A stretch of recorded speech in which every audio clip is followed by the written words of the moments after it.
हाय मेरे जिगर के टुकड़ों, आज हम 2012 में आई मूवी वुड यू रादर को एक्सप्लेन करने वाले हैं। I hope you like it. Movie की स्टार्टिंग में हम एक एरिस नाम की लड़की को देखते हैं जो अपने भाई रैली के साथ घर में अकेली रहती है, क्योंकि कुछ दिन पहले ही उनके पेरेंट्स की मौत हो चुकी है। इसलिए एरिस और उसके भाई को बहुत ही कठिनाइयों का सामना करना पड़ रहा था। वहीं एरिस के छोटे भाई को ब्लड कैंसर था, जिसके लिए एरिस को बहुत सारे पैसों की जरूरत थी। एरिस इसी वजह से एक जॉब ढूंढ रही थी और एरिस एक रेस्टोरेंट में जॉब इंटरव्यू के लिए जाती है, जहां उस रेस्टोरेंट का ओनर एरिस से कहता है कि तुम्हें जॉब के लिए बाद में बताया जाएगा। ये सुनकर एरिस अपने घर चली जाती है। अगले दिन एरिस अपने भाई को लेकर उसके डॉक्टर से मिलने जाती है, जहां एरिस डॉक्टर से अपने भाई की बीमारी के बारे में बात कर रही होती है कि तभी डॉक्टर उसे एक आदमी सेफर्ड से मिलवाता है, जो एरिस से कहता है मैं तुम्हारी परेशानी जानता हूँ कि तुम अपने भाई के इलाज को लेकर काफी परेशान हो, क्योंकि आपके पास पैसे नहीं है, पर मैं तुम्हारी सारी परेशानियों को दूर कर सकता हूँ। इसके लिए तुम्हें मेरी एक गेम में हिस्सा लेना होगा, जो कि एक डेयर गेम है, और अगर तुम मेरे इस गेम में जीत जाओगी तो मैं तुम्हें बहुत सारे पैसे दूंगा और इसके साथ ही तुम्हारे भाई का फ्री में इलाज भी होगा। ये सुनकर एरिस सेफर्ड से कुछ समय सोचने के लिए मांगती है। इस पर सेफर्ड उससे कहता है कि उसके पास गेम में हिस्सा लेने के लिए सिर्फ आज रात 8 बजे तक का ही समय है, और फिर एरिस वहाँ से अपने घर चली जाती है। एरिस के जाने के बाद सेफर्ड डॉक्टर से कहता है कि ये लड़की हमारे लिए एक अच्छी प्लेयर साबित होगी और मुझे ऐसे ही प्लेयर की जरूरत थी। इस पर डॉक्टर सेफर्ड से कहता है कि तुम्हें एरिस के साथ ऐसा नहीं करना चाहिए था।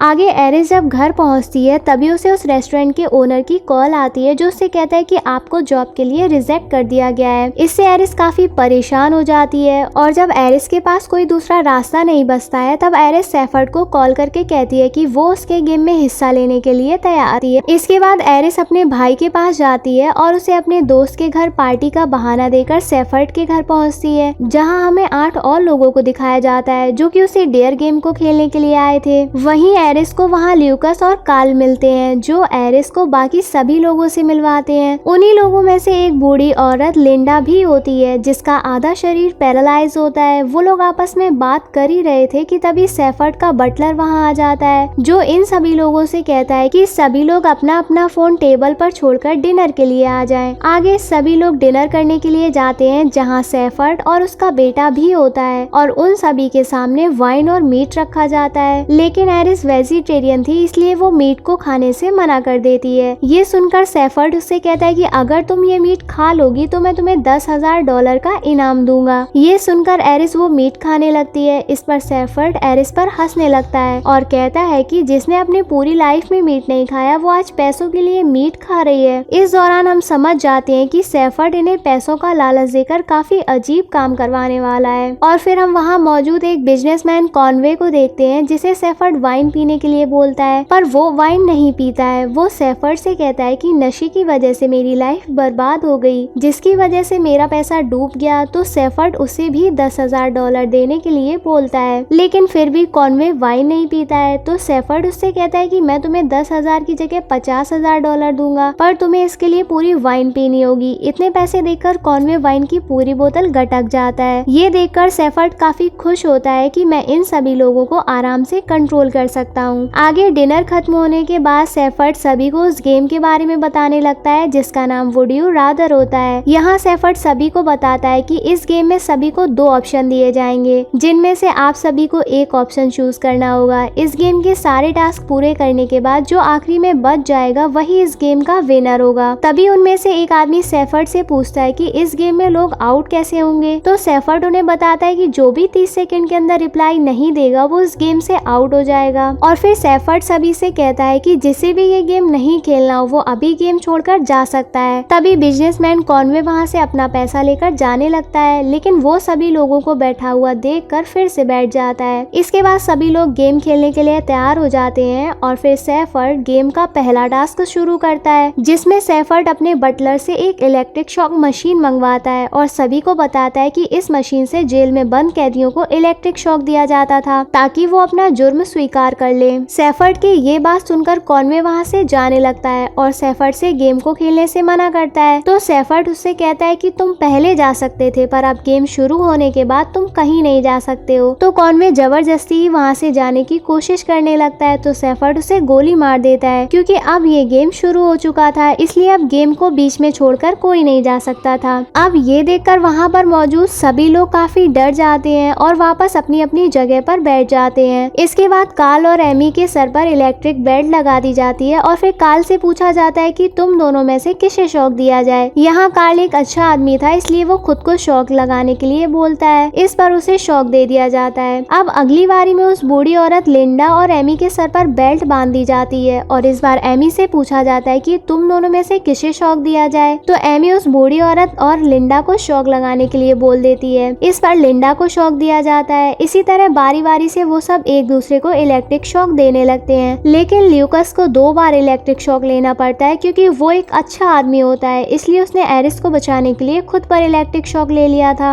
इसके बाद एरिस की बारी आती है, जिसके साथ कार्ल के सर पर बेल्ट बांध दी जाती है और फिर एरिस कार्ल को शॉक न देकर खुद पर शॉक ले लेती है। इसी के साथ ये टास्क सभी लोग खत्म कर लेते हैं, जिसमें कोई भी आउट नहीं होता है। यहाँ सभी पार्टिसिपेंट काफी डरे हुए होते हैं कि तभी वहाँ सेफर्ड का बेटा आता है, जो इन सभी पर हंसने लगता है और कहता है कि तुम लोग पैसों के लिए कुछ भी कर सकते हो। इस पर ड्रेविस और सेफर्ड के बेटे के बीच काफी बहस हो जाती है। तो सेफर्ड का बेटा ड्रेविस से कहता है कि तुम्हें अपनी इस हरकत पर तुम्हें बहुत पछतावा होगा। ये बोलकर वो वहाँ से चला जाता है। इसके बाद फिर से सेफर्ड वहाँ आता है और उन सभी को दूसरे टास्क के बारे में बताता है। सेफर्ड सभी से कहता है कि इस टास्क को पूरा करने के लिए आपके पास 30 सेकंड का समय है, जिसमें उन्हें 2 ऑप्शन में से किसी एक को चूज करना है। और फिर एरिस के पास एक नुकीला सूजा और एक लेदर हंटर रखकर कहा जाता है कि अब तुम्हारे पास 2 ऑप्शन है, जिसमें से पहला ऑप्शन होता है कि तुम सूजा उठाकर कार्ल के पैर पर छेद करो या फिर इस हंटर से ड्रेविस की पीठ पर 3 बार मारो। अब ये सुनकर ड्रेविस एरिस से कहता है कि तुम मेरे पीठ पर 3 बार मार सकती हो, मैं ये मार सहन कर सकता हूँ, लेकिन अगर तुमने कार्ल के पैर में सूजा घुसा दिया तो उसका बहुत खून बह सकता है। इस पर एरिस ना चाहते हुए भी ड्रेविस को 3 बार हंटर से मारती है, जिससे उसकी पीठ की स्किन निकल जाती है और वहाँ से खून आने लगता है। ये देखकर सेफर्ड का बेटा बहुत खुश होता है। इसके बाद ल्यूकस की बारी आती है और उसे भी सेम यही ऑप्शन दिए जाते हैं कि तुम ड्रेविस की पीठ पर 3 बार हंटर मारो या फिर एरिस के पैर पर सूजा घुसा दो। अब इस पर ना चाहते हुए भी ल्यूकस फिर से ड्रेविस की पीठ पर 3 बार हंटर मारता है, जिससे अब ड्रेविस और भी ज्यादा जख्मी हो जाता है। और जब ड्रेविस की बारी आती है तो ड्रेविस सेफर्ड से खुद को ही हंटर मारने के लिए कहता है। इस पर बटलर ड्रेविस को फिर से 3 बार हंटर मारता है और फिर पीटर की बारी आती है, जिसमें उसे भी सेम ऑप्शन दिए जाते हैं कि तुम या तो ड्रेविस की पीठ पर 3 बार हंटर मारो या फिर उस बूढ़ी औरत लिंडा के पैर पर सूजा घुसा दो। इस पर पीटर ड्रेविस की हालत देखकर लिंडा के पैर में सूजा घुसा देता है, जिससे लिंडा के पैर से खून निकलने लगता है। इसके बाद उस बूढ़ी औरत लिंडा की बारी है, जिसमें उसे ड्रेविस और एमी में से किसी एक को चूज करना था। तो लिंडा एमी को ही सूजा घुसा देती है। अब अगली बारी एमी की आती है, जिसमें उसे 2 ऑप्शन दिए जाते हैं। सेफर्ड उससे कहता है कि तुम या तो ड्रेविस को 3 बार हंटर मारो या फिर किसी भी पार्टिसिपेंट को सूजा घुसा दो। इस पर एमी अपनी जगह से उठती है और एरिस के पास जाकर उसे ही सूजा घुसा देती है, लेकिन इससे एरिस को ज्यादा चोट नहीं लगती।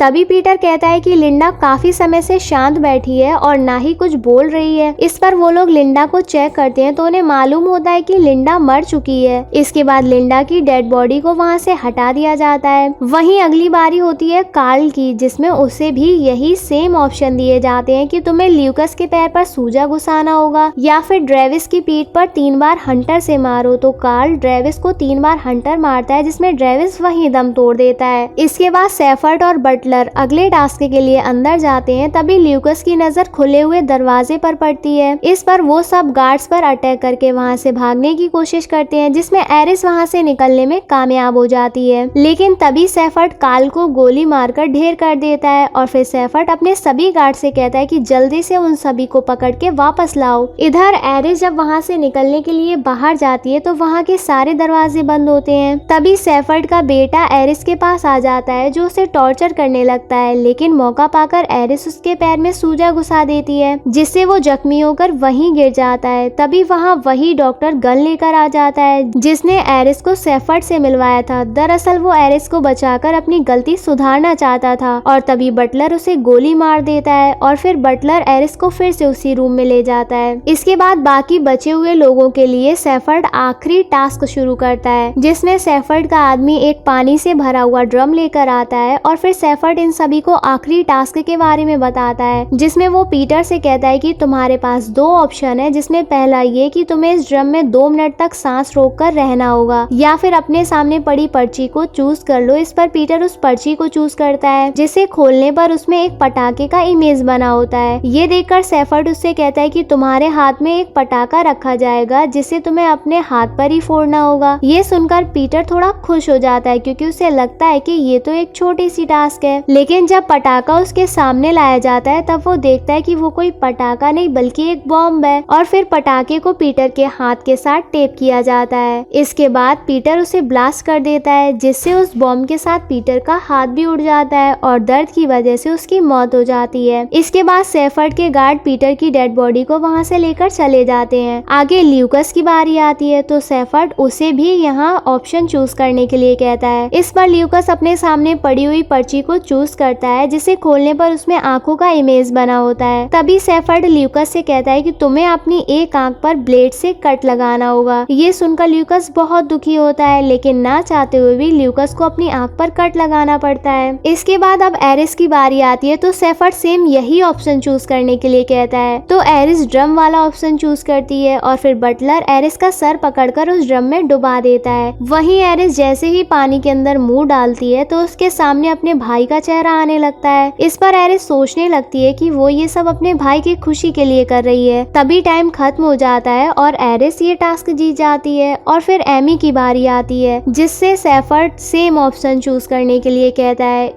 इस पर एमी कहती है कि मुझे पानी से काफी डर लगता है इसलिए वो उस पर्ची को ही चूज करती है। लेकिन जब एमी वो पर्ची खोलती है तो उसमें एक ड्रम बना होता है और उसके अंदर 4 लिखा होता है यानी कि उसे उस ड्रम में 4 मिनट तक सांस रोकनी होगी। इसके बाद बटलर एमी का सर ड्रम में डालकर लेकिन एमी ज्यादा देर तक सांस नहीं रोक पाती है और सांस ना मिलने की वजह से एमी दम तोड़ देती है। अब सिर्फ 2 लोग ही बचते हैं, ल्यूकस और एरिस। इसलिए सेफर्ड एक टॉस करता है जिसमें एरिस जीत जाती है और फिर सेफर्ड एरिस से कहता है कि अभी भी तुम्हारे पास 2 ऑप्शन है जिसमें तुम ल्यूकस की जान बचा सकती हो पर तुम्हें इसके लिए कुछ भी नहीं दिया जाएगा और दूसरा ऑप्शन तुम ल्यूकस को मारकर बहुत सारा पैसा लेकर घर जा सकती हो। ये सुनकर ल्यूकस एरिस से कहता है कि तुम मुझे गोली मत मारो, हम दोनों घर जाकर बहुत सारा पैसा फिर से कमा लेंगे। पर एरिस अपने भाई के बारे में सोचकर ना चाहते हुए भी ल्यूकस को गोली मार देती है। इस पर सेफर्ड और उसका बटलर उस पर तालियां बजाने लगते हैं क्योंकि एरिस उस गेम को जीत चुकी थी। वहीं एरिस ल्यूकस को मारकर बहुत दुखी होती है। इसके बाद सेफर्ड एरिस को बहुत सारा पैसा देता है और उसे कहता है कि मैंने तुम्हारे भाई के लिए एक अच्छा डॉक्टर ढूंढ लिया है जो तुम्हारे भाई का अच्छे से इलाज करेगा। और फिर सेफर्ड अपनी गाड़ी से एरिस को उसके घर पर छुड़वा देता है। वहीं घर जाकर एरिस देखती है कि उसका भाई सो रहा होता है इसलिए वो अपने भाई को उठाती नहीं है और बाथरूम में नहाने के लिए चली जाती है। और जब एरिस नहाने के बाद अपने भाई के पास जाती है तो वो देखती है कि उसके भाई ने दवाइयों का ओवरडोज लेकर खुदकुशी कर ली है। ये देखकर एरिस बहुत जोर जोर से रोने लगती है। और गाइस इसी सैड एंडिंग के साथ ये मूवी यहीं एंड हो जाती है। हमारे चैनल को ऐसे ही प्यार देते रहिए। चलो जल्दी से कमेंट करके बताओ आपको मूवी कैसी लगी। लाइक और शेयर करना मत भूलना। होप आपको मूवी की एक्सप्लेनेशन पसंद आई होगी। I love you guys.